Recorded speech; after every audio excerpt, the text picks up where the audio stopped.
এইভাবে অনবরত খুন্তির সাহায্যে নাড়াচাড়া করতে হবে। এমনভাবে নাড়াচাড়া করবে মনে যেন খুন্তির সাহায্যে মাখা হয়ে যাচ্ছে। ঠিক এইভাবে অনবরত নাড়াচাড়া।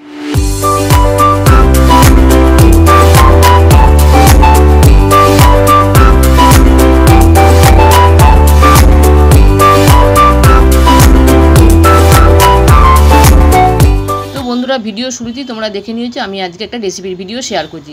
আর রেসিপিটা হবে ফুলকপির ওপরই হবে। আর তাই ফুলকপিগুলোকে আমি একটু হলুদ দিয়ে ভাপাতে দিচ্ছি, কিন্তু নুন দিলাম না। আর ফুলকপিগুলোকে ভাপিয়ে নিয়ে ঠান্ডা করে তারপর তোমাদের কাছে আবারও আসছি। দেখো, ফুলকপিগুলো ঠান্ডা করে জল অবশ্যই ঝরিয়ে দিয়েছি, একদম ফুলকপির গায়ে জল ছিল না। এবার আমি ফুলকপিগুলো ছোটো ছোটো টুকরো করে নিচ্ছি। এটা তোমরা কেউ চাইলে মানে একবারও টুকরো করে নিতে পারো, তবে সেক্ষেত্রে খুব কনসাসলি ভাপাতে হবে যেন না গলে না যায়। তাই গলে যাওয়ার ভয়েতে আমি একটু বড় বড় টুকরোগুলোকেই আমি ভাপিয়ে নিয়েছি। তা ঘড়িতে এখন বাজছে 9:50। তোমাদের শুভ সকাল জানি। আশা করি তোমরা সবাই খুব ভালো আছো। আমি একদম তোমাদের মতোই আছি। এগুলোকে ছাড়িয়ে নিয়ে তারপর তোমাদের কাছে আবারও ফিরে আসছি। এখানে কড়া বসিয়ে দিয়েছি। পুরো রান্নাটা আমি সর্ষের তেলে করব। এই রান্নাটা সর্ষের তেলেই ভালো হয়। আর আমি একটু হ্যাপা করে রান্না করবো, তার কারণ আমি তেল কম দিয়ে রান্না করবো, তাই একটু হ্যাপা করেই আমি রান্নাটা করছি। তোমরা তোমাদের মতন করে, যদি রেসিপিটা পছন্দ হয় তোমরা তোমাদের মতন করে নিতে পারো। এখানে আছে পেঁয়াজ কুচি আছে, তারপরে আছে রসুনের টুকরো আছে, আন্দাজ মতো সব নিয়েছি। তারপরে আছে টমেটোর টুকরো, নুন হলুদ ওগুলো থাকবেই, কালো জিরে শুকনো লঙ্কা, আর আছে একটু আলু একটু ভাজার মতন আলু টুকরো করে নিয়েছি আর কি। শুকনো লঙ্কাটাকে ভেজে তুলে রাখলাম। এবার আমি রসুনগুলোকেও ভেজে তুলে নেব। আমি এই ধরনের রেসিপিগুলোতে আমি আলু দিতে পছন্দ করি, তার কারণ টেস্টি হয় আর একটু টাইটনেস ভাবটাও খুব ভালো হয়। দেখো, রসুনগুলো ভাজা হয়ে গেছে, এবার আমি তুলে নিচ্ছি।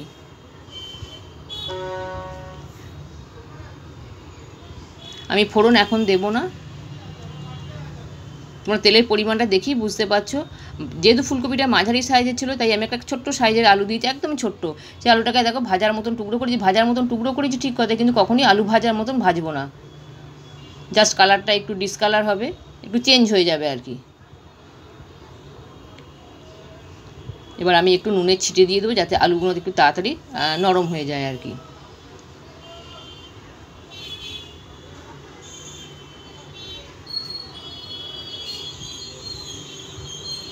এই যে একটু নুনের ছিটে দিয়ে দিলাম। এবার ফুলকপিগুলো ভাজতে দিয়ে দেবো। 2-4 বার নাড়াচাড়া করার পর আর কি আমি ঢাকা চাপা দিয়ে দেবো, যার ফলে কি আলু আর কপিটা নরম হয়ে যাবে।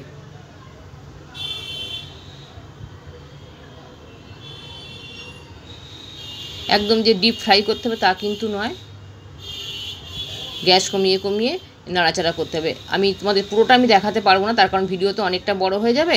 আমি মাঝে অনেকবার এসে ওটাকে নাড়াচাড়া করেছি। এবার এখন তোমাদের চলে এলাম প্রথমটা দেখানোর পর শেষ পর্যায়ে চলে এসেছি, মানে ভাজাটার আর কি, কেন রান্নাটা এখনও বাকি আছে। দেখো, কম তেলে রান্না করছি ঠিক কথাই, কিন্তু তোমরা দেখেই বুঝতে কড়া কিন্তু কোনো লেগে নাই। কিন্তু অনবরত নাড়াচাড়া করলে কিন্তু এই সমস্যাটা কিন্তু হবে না, কড়া একদম পরিষ্কার থাকবে। আমি ঢেলে নিলাম, এই যে দেখো। আর এখানে তোমাদের একটু দেখাতে আমি ভুলে গেছি, আমি ভেবেছিলাম ক্যামেরাটা অন আছে, কিন্তু যখন চেক করতে গিয়ে দিলাম যে ক্যামেরাটা আমার অন ছিল না। এখানে কালো জিরে ফোড়ন দিয়ে পেঁয়াজ আর আমি টমেটোগুলো ভাজতে দিয়ে দিলাম। ভাজাটা কখনই ডিপ ফ্রাই কিন্তু হবে না। ফুলকপি আলুটাও যেমন ডিপ ফ্রাই হয় না, তেমনি এই পেঁয়াজটাও কিন্তু ডিপ ফ্রাই হবে না। টমেটোটা যতক্ষণ না গলছে ততক্ষণ আমি এটা ভাজবো। আর অবশ্যই গ্যাস কিন্তু কমানো থাকবে। এখনকার তো ফুলকপি মানে কি বলবো, অতটা ভালো ফুলকপি কেন, বাঁধাকপিও অত টেস্টি লাগে না শীতকালের মতন। নুনটা দিলাম, তার কারণ টমেটোটা তাড়াতাড়ি নরম হয়ে যাবে। তাই এইভাবে যদি তোমরা রান্না করতে পারো না, তাহলে ছোটো বড়ো সবাই একদম চেটে পুটে খেয়ে নেবে।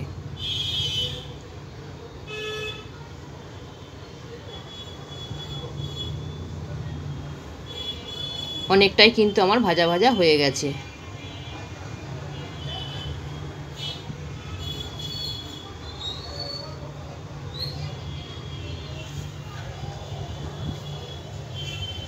দেখতে পাচ্ছ টমেটোগুলো কিন্তু একদমই গলে গেছে। এখন আমি এবার ফুলকপি আলু যেগুলো যা আছে ওগুলো দিয়ে দেবো। এখানে হলুদ আর লঙ্কা গুঁড়োটাও আমি দিয়ে দিলাম। ঝালটা যে যার পছন্দ মতো তোমরা দেবে। এবার আসল রান্নাটা কিন্তু এখনই হবে, অনবরত আর কি নাড়াচাড়া করতে হবে, অনবরত গ্যাস কমিয়ে দিয়ে অনবরত নাড়াচাড়া করতে হবে। আর মাঝে মাঝে খুন্তির সাহায্যে ওই কপি আর আলুগুলোকে ভেঙে দিতে হবে। তারপর তো হাতে মাখতেই হবে। এমনভাবে নাড়াচাড়া মানে রান্নাটা হবে, মানে কড়াতে এমনভাবে নাড়াচাড়া করতে দেখবে নিজেদেরই মনে হবে যে বোধহয় রান্নাটা প্রায় হয়েই এসে, মানে যেন হাতেই মাখা হয়ে গেছে। এই দেখো, দেখছো আমি ভাঙছি খুন্তির সাহায্যে, এই যে ভেঙে দিচ্ছি, এরকম করে ভেঙে দিতে হবে।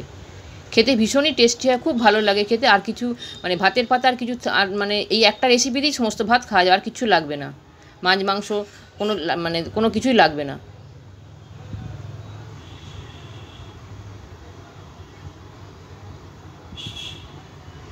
এই দেখো কত সুন্দর হয়েছে, আরও একটু কিন্তু নাড়াচাড়া করতে হবে।